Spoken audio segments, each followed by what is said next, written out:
И по 1,5 година од воведувањето на електронскиот систем на наплата во автобусите, граѓаните се уште мака мачат со секоја потреба да се привезат со автобус. За разлика од порано, кога приватните превозници беа издвоени од ЈСП Скопје, како со системот за наплата, така и со возниот ред. Сега на патниците им се нуди ист квалитет на услуги за иста цена. Или би требало да е така. Дел од граѓаните, кои го користат јавниот приватен превоз, се пожалија на несоодветен третман од возачите на автобусите.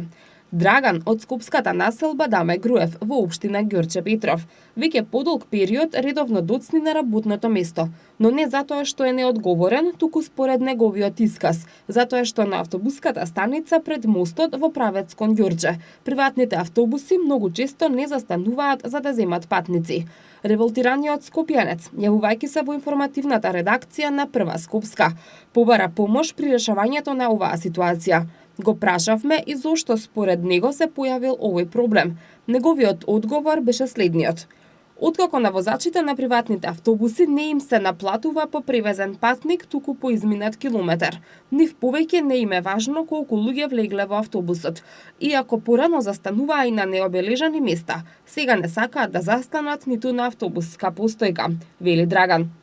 Со цел да ја дознаеме вистината, се обративме и во ЈСП Скопје, од каде се оградуваат од одговорност и стојат на ставот дека со оглед на тоа што станува збор за приватен автобус, патникот треба да достави пријава до диспечерскиот центар на приватните превозници на телефонскиот број 26 02 015. Потоа, случајот се проверува во систем и доколку истиот се потврди, против возачот ќе биде покрената соодветна мерка. Голем дел од граѓаните се жалат и на недоволниот број на автобуси на дел од градските линии, а како најпроблематични ги посочија линиите со број 13 и 22. 13 е единствената линија која ги поврзува населбите Киселавода и Железара, но автобус има на 1 час, а навечер и за време на викендите овој автобус воопшто и не сообраќа. Додека 22-ката пак, ако порано важеше за еден од најфреквентните автобуси на скопските улици, сега, кога возниот ред е наизменично распределен на приватни и јавни автобуси, граѓаните имаат проблем да влезат во автобусот кој е полн по само неколку станици од почетната. За ова придонесува и густата населеност на населбите Даме Груев и Волково, каде што сообраќа 22-ка. Ги прашавме одговорните во ЈСП Скопје дали прават анализи на продадени билети, кои би покажале потреба од воведување на дополнителен број автобуси на некои од градските и приградските линии.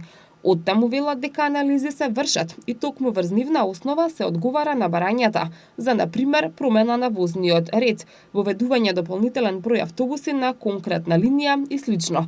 Но во моментов не се предвидува промена на возниот ред на овие две линии. Сепак, незадоволните граѓани кои ги користат услугите на превозните предпријатија можат до секторот за сообраќај при град Скопје, кои што се одговорни за формирање на возниот ред, да достават официјално барање во име на урбаната заедница и да се надеваат дека барањето ќе им биде прифатено.